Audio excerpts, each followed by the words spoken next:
Hello, everyone, and welcome to a brand new edition of the MetsLife Show Series Preview. I'm your host, Rashid McDonald, and tonight the New York Mets will be taking on the San Francisco Giants. And for the Mets, they're going to be looking to play a little bit better offense, as the bats have not been producing the way they were intended to produce. And the pitching, on the other hand, has been doing a better job of what they need to be doing. Solid pitching across the board. The first go around for the New York Mets. And in Freddie Peralta's second start, he also had a great start as well. So that's going to be something that we're going to look at as this series in San Francisco progresses. Now, on the San Francisco Giants side, this is a team that is still looking for this identity that they need to form, right? It's a lot of turnover from the San Francisco Giants of old, and they still have Logan Webb, which is one of their best starters, and they still have Robbie Ray, who the Mets will see both in this series. But there's still a team that is looking to just, introduce themselves to the league, as here we are, San Francisco Giants, ready to win another championship like we did in the mid-2000s. So for this series, the Mets in Game 1 are going to have David Peterson go up against Robbie Ray. In Game 2, we have Nolan McLean going up against Tyler Mahle. And in Game 3, we have Clay Holmes going up against Landon Roop. And in the final game, Game 4 of this series, Kodai Senga will go up against Logan Webb. David Peterson in his last start didn't get the swing and miss, but he did get the ground ball outs, which is who David Peterson is, right? He's a great ground ball pitcher when he's firing on all cylinders, and he's not more on the strikeout side. He's more on the ground ball side, but when he's nasty, he can get some strikeouts if needed. And for Robbie Ray, well, we already know Robbie Ray. Robbie Ray has done some things in this league. The success hasn't been the same with the San Francisco Giants as it was in other stops that he's had, like with Arizona, like with Toronto and Seattle. But that's just something that we're going to have to see what the Mets are going to go up against when they face him tonight. Again, Tyler Mahle is another starter who, again, is not going to beat your heart out. He's not a number one, but he is a starter that is good. Don't sleep on him. He will get you. And the Mets have shown, right? They faced a team in the St. Louis Cardinals that is in full rebuild mode, and they let their starting pitching kind of just toy with them the entire series, and that's just unbecoming of the New York Mets, and they need to perform better than that. They had a very iffy week so far, and they need to end it on a good note if things are going to be looking up for the New York Mets. Now, if we look into deeper numbers for the San Francisco Giants against the Mets last season, the Mets were successful. They won 4 games. They lost 2 against the San Francisco Giants. And a couple of their big boppers for this San Francisco Giants team, Willy Adames and Rafael Devers, have gone off to not the best start, but good, decent players. We know their track records, and if they play to that baseball card, they will be a problem in this lineup to face if you're a Mets pitcher. The offense for the San Francisco Giants isn't at the top of their league. We're talking about 211 average, to 35 hits, 13 runs, 3 home runs, 13 RBIs, and those numbers might be different after facing the San Diego Padres in that last game of that series. And the pitching for them is the same, middle of the pack. 3.35 ERA, 35 hits, 18 runs in the first, 5 to 6 games. So, again, changes, difference from these San Francisco Giants. But, again, If this series that just passed against the St. Louis Cardinals taught you anything, is that you cannot sleep on any opponent. And I have with me somebody that's gonna get into that psyche and what it is like, right? So from the Mets side of things, we're gonna be talking to Anthony Rivera. So you already know what we do. Turn the lights on. With me now to dive a little bit deeper into the Mets side of things, I have my guest here from Subway to Shea, Anthony Rivera. How are you doing, man? I'm doing well. It's so great to be on with you finally. How are you? I'm good. I'm good. So right now we're about 6 games into the MLB season, and we have the Mets going up against the San Francisco Giants tonight. And it's going to be a very interesting one. The Mets are coming limping a little bit from that series against St. Louis, which was a little confusing considering how they started the season on opening day and how they did in that series against the Pirates. So, what have you seen here so far early on this season from the Mets? No offense. I mean, after opening day, we have seen no offense whatsoever. The losing to the Cardinals that the way that they did is very disappointing to see. They couldn't score runs. They had two chances in extra innings to score runs, and they could not do it. And they really have to get this offense going because it really feels like this is back to 2025 type offense. Now I know we're only 6 games into the season, but this has been a lingering issue, and the fact that they have new players but the issues are still the same is for a bit of concern. Now, a bit of bright spot for the Mets this early in the season has been Juan Soto. Now, last year, everybody remembers how he got off to a little bit of a slow start in the first couple of months of the season last year. But this year, he has been, kind of the Juan Soto that we expected. Not as many home runs as early, but what have you seen from Juan Soto early this season that got you either excited or just okay? It's nice to see the power is finally there after he hit that home run against the Cardinals in Game 3. But at every game, he's had a hit. So he seems to be locked in and ready to go. Nice to follow up from what had happened in the WBC. So to have him locked in is very important. If they can get the rest of the offense to do what he's been doing, that's very important because he can't do it by himself. And we've seen what happens when he hits with runners, when he could do what he hits with runners in scoring position. You saw what he did from August on last season, and I have no doubt that this is the Juan Soto we're going to see throughout the season.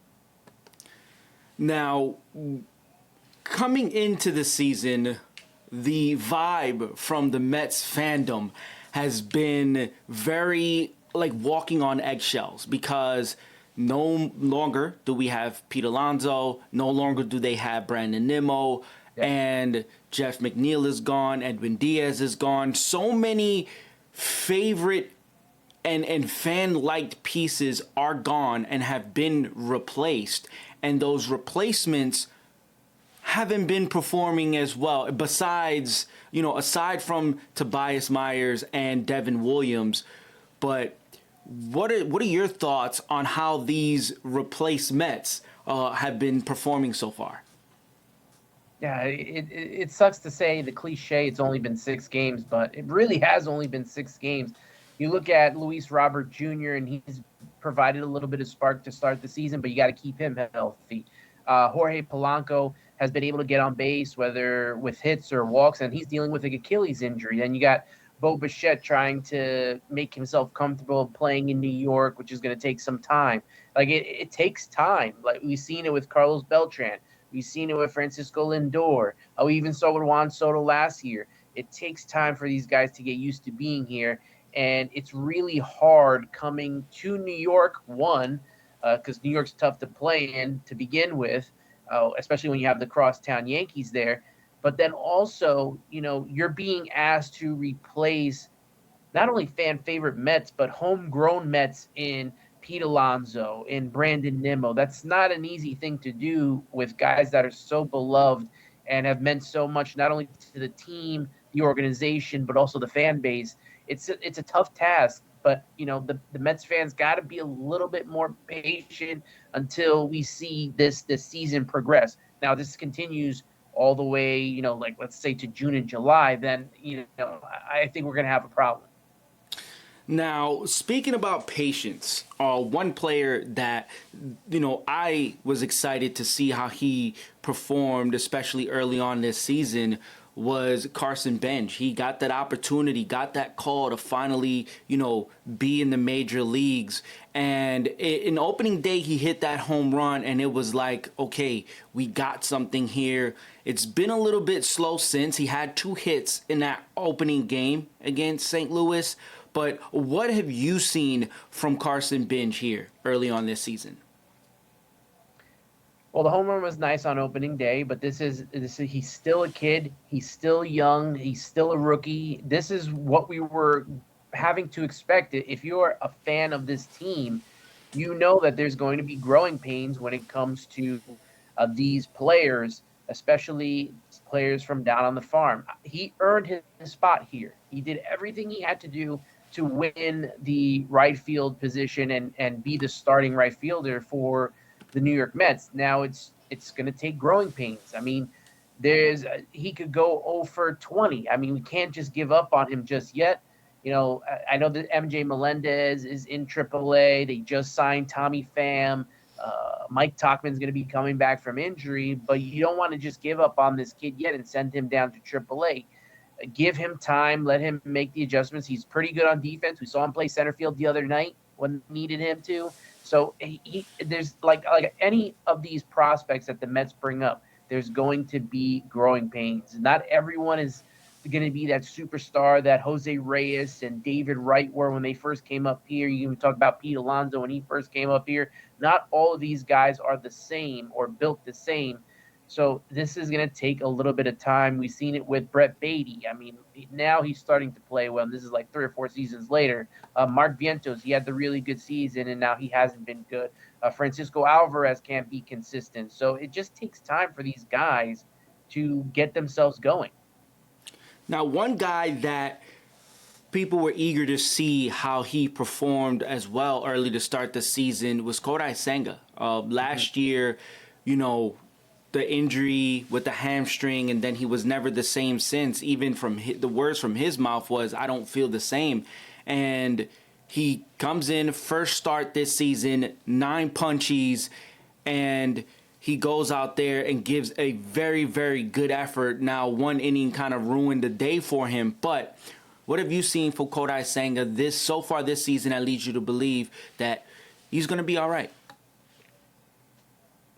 He's got to stay healthy, right? If Kodai Senga stays healthy, then he has not, put us on the wrong path if he's not the healthy pitcher. Now, everything has to work right for him, right? He's very high maintenance, but when he's on the mound and he's healthy, you get the best of Kodai Senga. Some could even say that Kodai Senga could be, one of the best pitchers in this rotation. Some could be. He has the talent to be the number 1 pitcher in the rotation.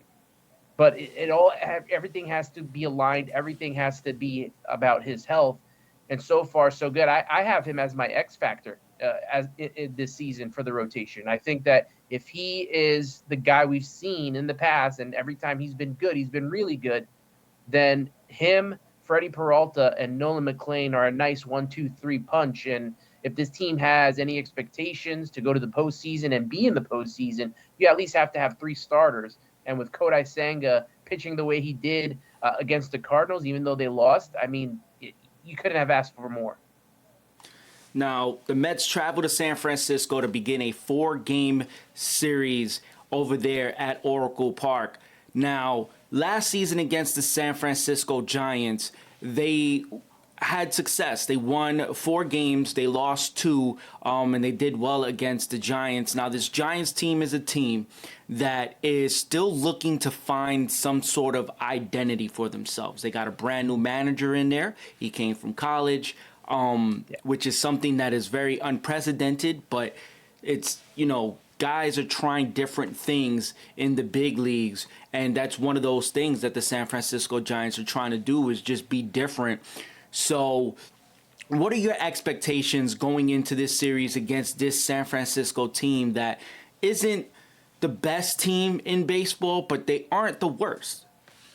Well, we see from this Mets team that they can play down to talent here, right? The St. Louis Cardinals are supposed to be rebuilding, and the Mets were able to lose that series. They played a really tight series against an up and coming Pittsburgh Pirates team, which they probably should have won with no issue. So the Mets seem to, and this goes to years past, play down to some of these teams, and this is where you really have to take care of business. But this is on the West Coast. They don't normally do great on the West Coast, especially against San Francisco out in that park. And it's a 4-game set. So if they could come away with a split, I think I'm happy with that. But if they come away with 3 games, I'll take that as well. So it's going to be a tough task. I don't know how the weather is going to be out there, but the Mets need to figure out how to start hitting, because if they're not, this is going to be a miserable road trip for this team. We saw them kind of in this final game against the St. Louis Cardinals. It just kind of felt like they were asleep at the wheel, right? I mean, you look at Francisco Lindor, and he didn't know that there was only 1 out. He couldn't get the double play with 2 outs. Then he gets picked off, which if he doesn't get picked off, the Mets probably win that game because Soto hit a home run, and it would have been 2-0 at the time, and they wouldn't have to go into extra innings. So I don't know what's going on right now, and I don't know if there's any clubhouse issues. I'm not gonna. I know that people are trying to bring that stuff up, but these guys got to wake up and know that the season's early, and there's a lot to play for and a lot to play with here. It's just been interesting to see that this team has new players, new talent, new coaches, but we're still dealing with the same issues when it comes to this team's offense. Now, coming into the season, my thought was, okay, it's not easy to go ahead and put Carlos Mendoza in the hot seat because he had a very successful first season. Last year wasn't the best. This year, he kind of needs to show that he can lead. And the reason why I say that is because in 2024, right, the team needed to get together themselves and kind of pull themselves out of it. In 2025, they tried, but it didn't work. I feel like if in 2026 he can't get this group of players, and there's some talent on this team, especially in the lineup, if he can't get them together, there might have to be a conversation to be had at some point. What say you? Conversation about possibly firing him is what you're talking about? Well, just a conversation about possibly firing him. Right. Like if he can lead, Gotcha. if like internally within the upper brass, I think they would have to have a conversation within themselves. Like, can he lead this team? And Right. within himself, he's gonna have to find a way because it's been the players kind of just figuring it out for themselves. They tried last year and it did not work at all. And I feel like if it doesn't, I feel like it falls on him this year. I don't know. Maybe you can kind of tell me what you think from your perspective for Carlos Mendoza if this team just doesn't perform well. I can tell you the warning flags are starting for me. Okay. I know it's been 6 games, but when you have a season like 2024 where you make it to the championship series and are within 2 games of going to the World Series, to then you go to 2025 and you have a totally opposite season with mostly the same roster, but Right. then you're adding one of the best players in all of baseball in Juan Soto, and they completely collapse. That's a little bit of a warning sign to me. And then, like, you see how this season's starting a little bit. They added different players. Bo Bichette's really good. Jorge Polanco's, you got an all-star and a world champion, and Marcus Semien, even though he's a lot older. And they bring in Freddie Peralta, who's an all-star. When the same things are starting to happen, you have to now go back to that season where they went to within 2 games of the World Series, right, in the NLCS. Right. And you have to wonder how much of that is Carlos Mendoza, right? because that team makes the playoffs because of percentage points. Because they beat Arizona, that series, they get into the postseason. They finish with identical records, Right. and so they won because they beat them in the series.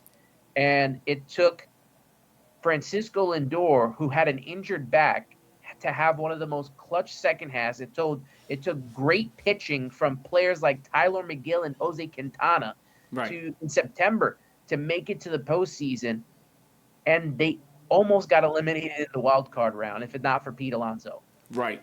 And from there, they kind of went on this little bit of a miracle run. That's somewhat of the problem I have with the Mets and not being a consistent playoff team Right. is that they go on miracle runs, and miracle runs only last for that season. We've seen it, right? Correct. We saw it in 2006. They could not recapture that. Of 2015, they couldn't recapture it in Yep. 2016, 2022. Like those miracle type runs, they just don't recreate and make you a consistent playoff team. So I do have these concerns with Carlos Mendoza, and you mentioned it, right? They had to have a team meeting of players only that Mm-hmm. included Jose Iglesias, JD Martinez, and Francisco Lindor leading the team. I think that, if I'm correct, I think Pete Alonso had gotten hurt and was not able to be a part of that meeting or something like that. One of the players got hurt, whether it was Pete Alonso or it was Brandon Nimmo, and they weren't able to be a part of the meeting, and they had the players meeting without him anyway.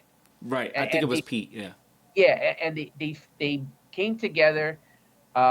Even after that, it took a while, right? It took the London series is what kind of turned this team around. That one game in London turned everything around, and they were different after that. Even still, they had the West Coast trip in August that almost ruined them. They had the initial trip to Atlanta, which got rained out, that almost ruined them as well, where they had to come back and do the doubleheader. So, and they even almost lost that game twice. So, Mm-hmm. it took a miracle to get them there.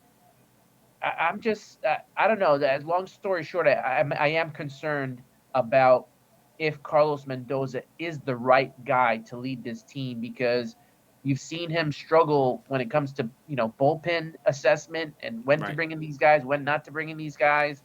I know injuries take place here, but something is not doesn't smell right. Right. I hope that it changes just because they're losing. Maybe it's just because they're losing. Maybe that's what it is. But Carlos Mendoza's got to figure it out real quick, or this is it for him. I mean, if they could get rid of Buck Showalter as fast as they did, they could do the same thing to Carlos Mendoza.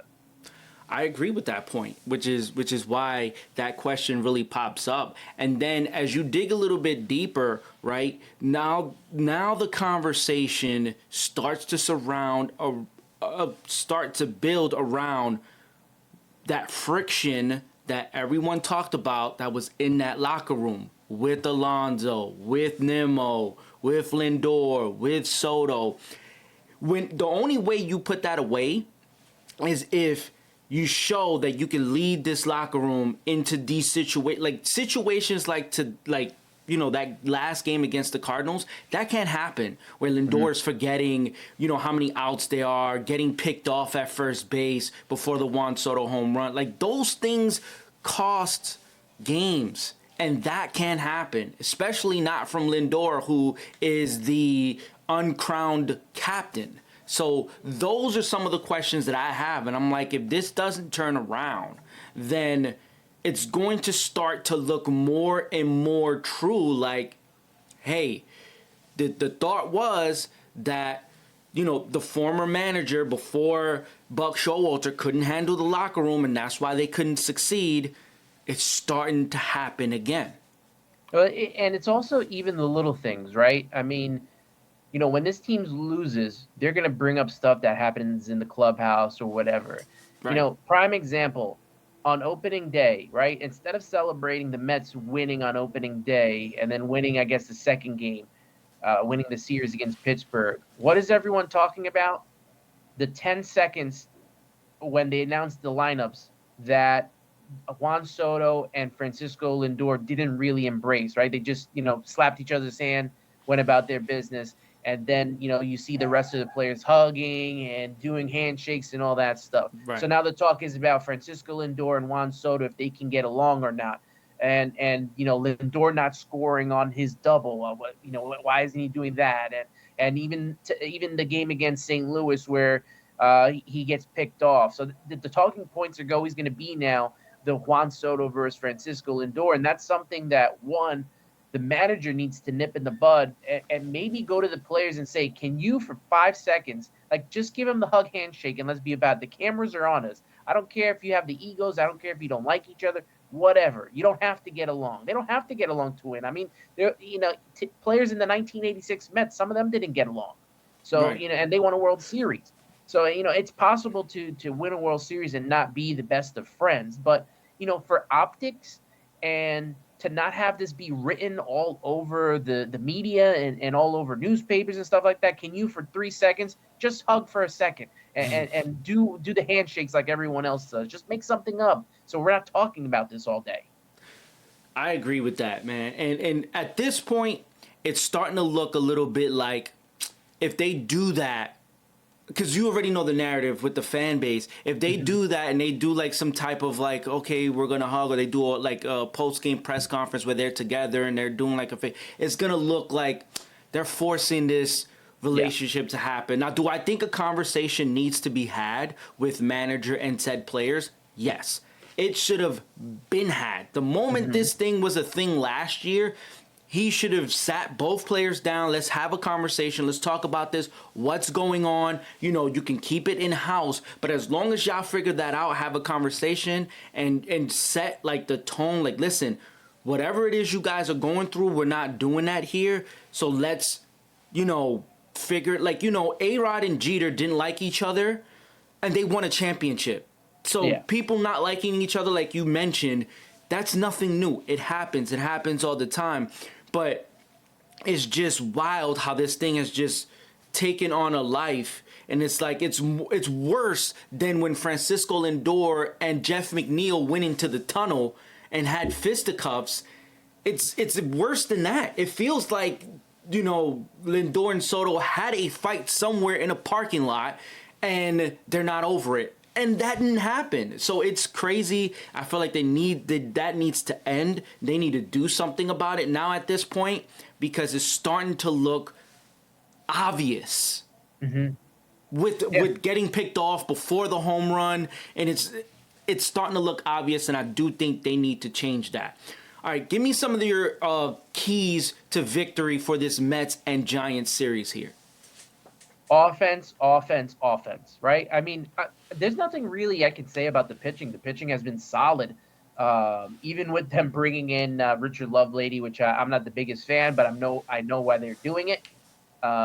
He's got to be that extra man that takes the lumps, and he's been doing that and has been pitching okay. But having him come out, what is it, 3 out of the 5 games, and pitching 3 out of 4 in the row, that's you can't have that. I can't believe that this pitching staff needs to be monitored the way that they are at the beginning of the season, especially with the day off in between that they had to start Right. the year. I don't understand it. Maybe just the roster construction is not right, where you have Tobias Myers, who's an innings eater, and then if he pitches 3 innings, he's done for a couple of days. And then you got Manaea, who's also the same type of pitcher. Wasker Brosgabon can pitch multiple innings, and then he's done after a game. Like you don't have enough, 1 inning guys, and then the starters are not going past 5 innings. Although Freddie Peralta tried to get it to 6 and couldn't do it. But besides that, I feel like the pitching has been their best aspect, from the starters to the relievers. I mean, Devin Williams has pitched very well. Luke Weaver has pitched very well. Brooks Raley has pitched very well. So the bullpen has been fine. The starters have been the best that we've seen in these 5 games. It's the offense. Get the offense going. I don't care how it does. Francisco Lindor, I don't know what happened to him in that finale against St. Louis, but that's like, man, you got to wake up, brother. Right. I know it's 6 games in. I know he's struggled to start seasons, but those kind of mental errors from a leader, that's not a good look, man. That's Right. not a good look at all. I don't know what's going on with him. He did have a couple of triples, so I thought that was going to jumpstart him. But that final game was a bad series for him. He won like 0 for 4 as well. So he's got to be the one that leads the charge. Otherwise, you got Juan Soto, who's been doing what he has to do, and then they have Brett Beatty playing well, and then they bench him, and so Right. play the hot hand and get this offense going. This Jorge Polanco's dealing with the Achilles injury, so he's got to be limited as well. There's Right. just a lot of monitoring and watching as this season has started. I just hope that they figure out how to way to get this offense going. A lot of people were saying, "Oh, it's cold at Citi Field," so maybe that's why the offense is not doing well. They went to St. Louis in the Midwest. They're going to San Francisco, which is probably going to be cold as well. But figure it out, man. The other team is playing well. How are they playing well? Exactly. You're playing on the same playing field. So figure out the offense and what's going on. I don't know if they got to switch up the lineup or move guys around. They just have to get going. I don't even know how they get it going. That's the thing, is we've seen this already, right? We saw it last year. Now we're seeing it with just new players. Yeah, I agree with that point that maybe just the lineup construction needs to change. Change a couple guys where they're batting in the order, I think the whole batting Semien in the seventh spot probably has been affecting him this year because he's never really in that spot. And I get it. When you have a deep lineup, some guys just have to move a little bit lower in the order. Yeah. But I think for the tools that he's shown in the past, you could probably move him up a little bit. But I get it. You don't want to bunch Beatty and Benj and Alvarez all together in one inning. But I definitely do think they need to take a closer look at things if it just does not work in San Francisco, which again is a team that's looking for an identity, that's looking for some semblance of success. They do have some good talented players, but again, you can't go into a series that you are a favorite to win and look the way you look, especially against the Cardinals, who are rebuilding. So a lot of things definitely do have to change there. Anthony, give me one of your final thoughts for this series. I'm not going in expecting them to just win outright. The series, 4-game series, are tough to win. Right. So if they either can split or, let's say, win 3 out of 4, I'd be super pleased with that. I know it's hard to sweep, especially in San Francisco, which the Mets have had a tough time playing in. Just figure out a way to get a split from these 2 games. And like I said, the offense got to get going. I know they're pressing a lot, but you can't be this bad. Like you can't be. They scored 1 run in what was it? In 18 innings, right? In the last 2 games they scored only 1 run. Like you can't have that. Not from this offense. Not from who's so talented on this team. You can't be doing that. So get the offense going, and hopefully the pitching stays the course. Absolutely. Well, Anthony, thank you for joining us. Let the people know where they can find you and find your stuff. Yeah, you can find me on X, Instagram, and TikTok at Subway to Shea. You can follow me personally at Ant Rivera 86. And you can subscribe to the podcast if you want to listen, Apple Podcasts, Spotify. But I like to do live shows on YouTube, so you can subscribe to Subway to Shea there. Do a lot of chat, do a lot of conversation with the audience. So that makes for a fun show every Sunday night during the regular season at 9:30, and then it'll be Sunday mornings at 10 when the off season begins. All right. And thank you so much for stopping by in the show, man. I appreciate it. We'll chop it up again later on in the season as it goes. Thanks everyone for watching. Don't forget to like, subscribe, and follow us on all the social media platforms. And don't forget, when it comes to the Mets, it's always for life.